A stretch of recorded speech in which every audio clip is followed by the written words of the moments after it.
right, good morning. It is Thursday. I missed you yesterday. I had an early morning meeting. I had to go set up some stuff. And before we dig into this, go ahead and hit the buttons. Go ahead and push all the important buttons. Hit the subscribe, hit the like, hit the share. Hell yeah, hit the share. Let's get some booties in here on the live chat. Let's get some feedback. Let's get some engagement. Y'all ask me some questions. Hell, tell me I'm an asshole. Call me a liar. Piss me off. Make me respond. That'll be fun. Call me a liar. That'll be fun. Because please believe, as soon as I make a statement, as soon as I make a claim, especially if I'm on air, buddy, I brought receipts. So good luck with that. Do engage. I'd love to hear from you. And this morning, I don't have a great total win for Total Win Thursday. You know, it's Thursday, so we should be doing the Total Win Thursday, but it just hadn't been a great week. Hasn't been us comparatively, all things considered, it hasn't been an especially bad week this week. I mean, we've just got cities on fire this week. I will say over here at the Brushfire Mind, we are particularly tickled at what's his name, Ted Wheeler, the Portland mayor, who has rudely and vociferously refused to accept federal assistance with his riot problem.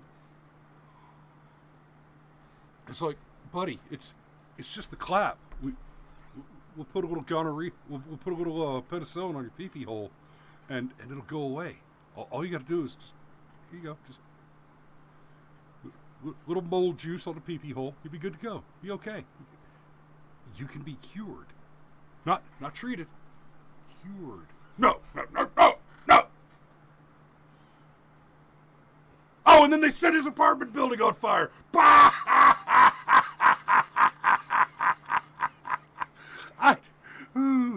I don't generally like to take pleasure in other people's discomfort. Okay, that's not true. That's pablum. That's a placating statement. I cannot shed the schadenfreude of, oh no, I don't need any help. And your building's on fire. Nice try, sweetheart. But since we don't have a great total win this week, because that's not a total win. It's not. Because he got out. Let's go ahead, since I wasn't here yesterday, let's go ahead and do our WTF CNN. Apparently, Bill Barr went on CNN. And here we go. We've covered several times on this show CNN making statements like Donald Trump continues without evidence to claim that voter fraud is a problem. In his latest assault on the integrity of November's vote, Trump denigrated mail-in voting and in a staggering moment appeared to suggest North Carolinians should try to vote twice, a potential crime, to test its security.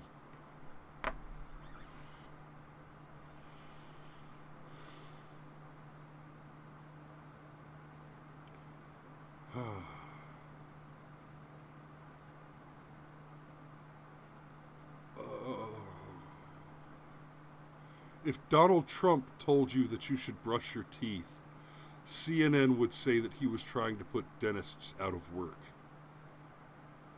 If Donald Trump told you that you should go see the dentist because it's a wise decision to engage in your oral health and oral hygiene, CNN would say he was trying to put the toothbrush manufacturers out of business. See, I almost slipped. I almost used the word. You know why we call it a toothbrush? Because it was invented out in Alabama. If it was anywhere else, it'd be a teeth brush. And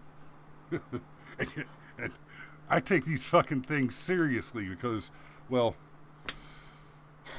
I had braces for 10 years when I was a kid.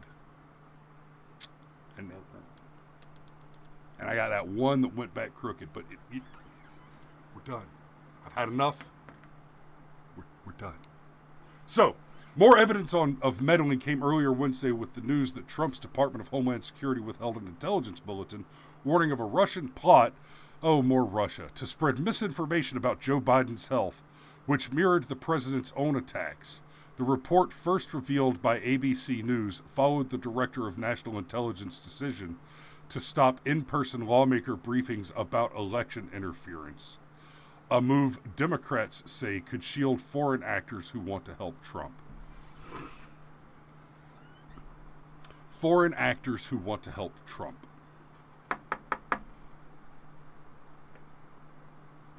Trump has been great for America.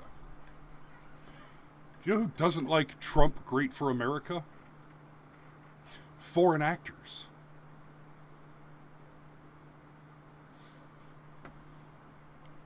You're not going to hear CNN talk about the billions of dollars that have flowed through the Biden family from China. They pretend like Biden didn't have a very, very lucrative money laundering deal with Ukraine. It's not just Joe Biden. Joe Biden's not really a problem anymore because of his failing health. And guys, the idea that Joe Biden's health is failing, this isn't a conspiracy theory. This isn't some wild hypothesis. He's 80 years old.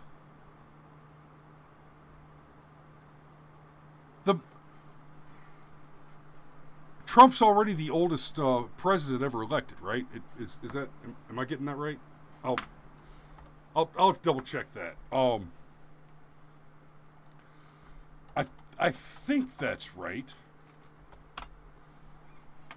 10 oldest presidents. Donald J. Trump, number 1. Ronald Reagan was the oldest before him. And George W. Bush was 5th. George H.W. Bush was 5th in that line. So, okay. So, yeah, Donald Trump's already the oldest president. And Donald Trump, he's getting up there. He's 72. He just had a birthday. He either turned 72 or 73. Biden's 79. But point being there, Biden is older today than Trump will be at the end of his second term. So, like I've said 1,000 times on this show by now, I'm sure. The idea that Joe Biden has early onset dementia. It's not early onset when you're 80. It's just onset. Okay, and that goes for all of his other health conditions, right? Anything else that's wrong with Joe Biden, any other health conditions he happens to have, they're not hard to believe. It's not complex. The man's 80 years old. He's old. Okay, I'm just going to slide that up a little bit. There we go. That looks better. Okay. So what conspiracy theory are they talking about here? Joe, to spread misinformation about Joe Biden's health. There's no misinformation to spread. He's old. That's not misinformation. He has a birthday. Hey, Joe. Hey. Remember this one? Let's see your birth certificate. If the story of the 2016 election was a broad meddling operation by a foreign power to favor Trump, the emerging story of the 2020 election increasingly appears to be an attempt by the president to use executive power to swing the election his way. If the story of the 2016 election was a broad meddling operation by a foreign power to favor Trump, that's been debunked. That's played, CNN. Well played. Jubal Harshaw, the character written by Robert A. Heinlein in the book The Stranger in a Strange Land, said that the best way to lie is to tell the right amount of truth unconvincingly. There has never been a modern American election in which a president has so publicly and unashamedly tried to portray the sacred quadrennial exercise in democracy as corrupt.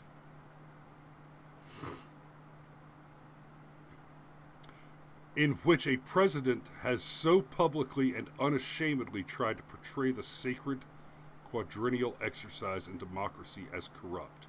You know, I started to say, now hold on.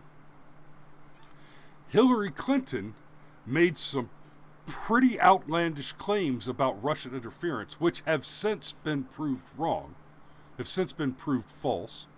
And not only that, we have that she made the claims, and they were very specific claims, which we later learned through the investigation were actually activities conducted and funded by her campaign and by the Democrat National Committee at the orders of her campaign, as her campaign and her foundation assumed the debts of the Democrat National Committee.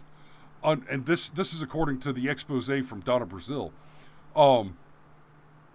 basically in a big extortion scam where they took on the debts of the DNC, and as a consequence, basically held the DNC hostage with those debt payments and just took over and were running the show.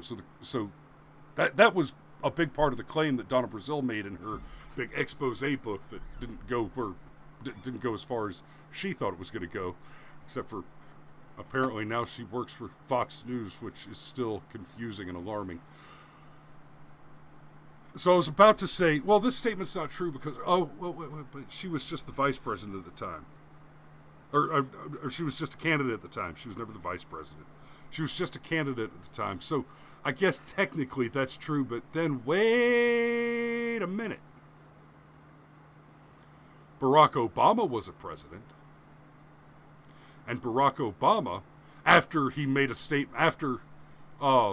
he made statements before Trump won, but when there were concerns that there was interference, Barack Obama came out and very clearly said, no, it's not possible to interfere in American elections because they're too complicated. Well, after he made those statements, after Donald Trump, and then Donald Trump won and then got inaugurated, then all of a sudden Obama was on the Russia train. If Obama was on the Russia conspiracy train, then this statement is patently false. The only correct bit of information in this statement is that the exercise is sacred and quadrennial.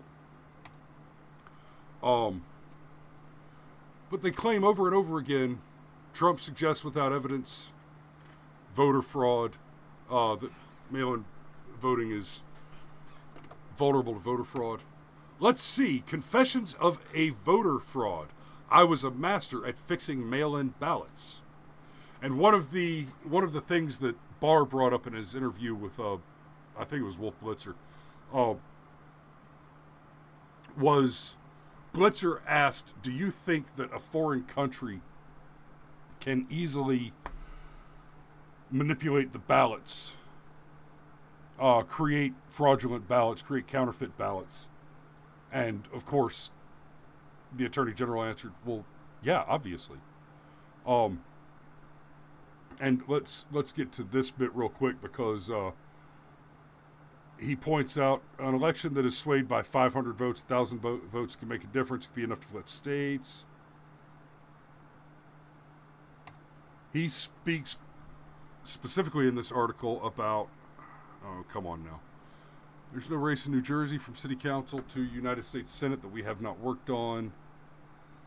There's going to be an effing war coming November 3rd over this stuff. If they knew how the sausage was made, they could fix it. The smaller the race, the easier it is to do. That's okay. So one of the reasons that here we are, phony ballots. I'll get to one of the reasons that it's so hard to rig or hack a U.S. general election is quite simply there are too many points of entry. There are too many necessary points of failure. The ballot machines are not networked, and then the precincts are not networked together. And so in order for the election to be hacked and just straight up votes changed or ballots stuffed in the electronic method as it exists, the hack would either have to happen with the complicit involvement of programmers at the company where the ballot machines are created or manufactured. And the problem with that is now you're talking about multiple companies, because the ballot machines are not manufactured and programmed all by the same company, right? So you would have to compromise at least part of the programming and manufacturing teams of multiple companies. It's not even one company per state, right? So that makes it much more difficult. So here we are on the phony ballots. The ballot has no specific security features like a stamp or a watermark. So the insider said he would just make his own ballots. He would just print ballots, right? And it's hard to even say he printed fake ballots, because he printed ballots and the ballots don't have specific security features. And then I just put the ballot through the copy machine and it comes out the same way. But the return envelopes are more secure than the ballot. You could never recreate the envelope, so they had to be collected from real voters. So what they would do, he would have his operatives fan out, going house to house, convincing voters to let them mail completed ballots on their behalf as a public service. The fraudster and his minions would then take the sealed envelopes home and hold them over boiling water. You have to steam it to loosen the glue, said the insider. He then would remove the real ballot, place the counterfeit ballot inside the signed certificate, and reseal the envelope. 5 minutes per ballot, tops. In an election where this is a concern, the Democrats are pushing for mail-in ballots explicitly. It would be way easier than going door to door and convincing people to let you mail their ballots for them as a public service than to simply keep the ballots. You know, a corrupt postal worker just says, okay, I'll just keep this stack of 2,000 ballots that I was supposed to deliver to homes, and then we don't even have to steam them now. We just open the envelope, fill it out, and put it in the correct return envelope and send it back in. All that is true in a year when the post office, the Postal Workers Union, has endorsed a candidate. I don't care which candidate you endorse.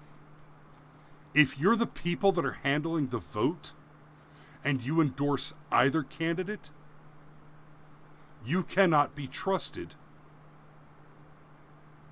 to work that poll in any way. You cannot be trusted. Once you have declared explicit allegiance to a candidate as an organization, you as an organization can no longer be trusted to handle the vote.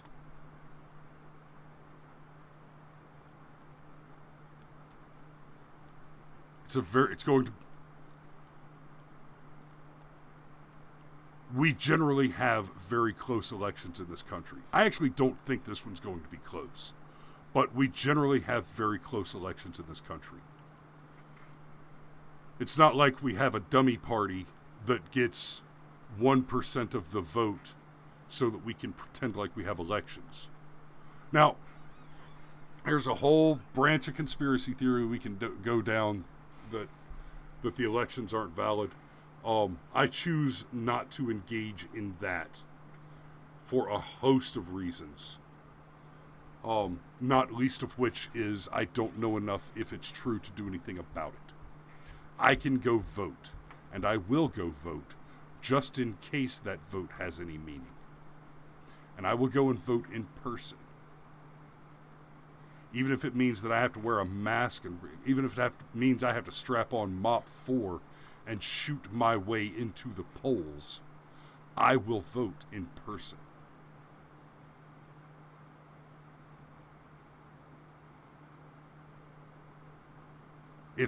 If me voting means that I have to strap on Mop 4, take my rifle, and fight my way through all the Secret Service to get close enough to Donald Trump to put a big check mark on his forehead with a Sharpie to indicate my preference for the office, I will vote.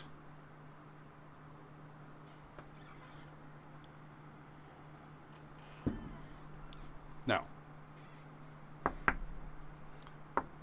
that might make for a funny video. You know what? That's just how we should conduct the elections. That should be the entire election process. Everybody gets a Sharpie. You put the two candidates in the middle of the country. You open the polls for 24 hours. And then at the end of the 24 hours, you count the check marks on the president. If one's completely black, he wins. That satisfies everybody, right? Would y'all be okay with a black orange man if he was just colored in with Sharpie? Okay. I think that's all I've got the brain space for this morning. I've got client projects to work on. Hey, thanks for watching this morning. Love you guys. See you soon. See you tomorrow for Firearms Friday. And make sure, please, please, please, like, share, and subscribe. And y'all be safe out there. We'll see you soon. That was the wrong button.